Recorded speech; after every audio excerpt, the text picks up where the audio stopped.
The rain frog finally gets out of his hole. He sees two new hats, but they're a bit worn and really, really bad looking.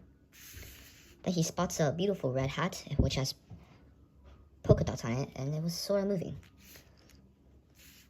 The hat was actually a ladybug and it did not enjoy being the Rain Frog's hat, but the Rain Frog thinks it was perfect.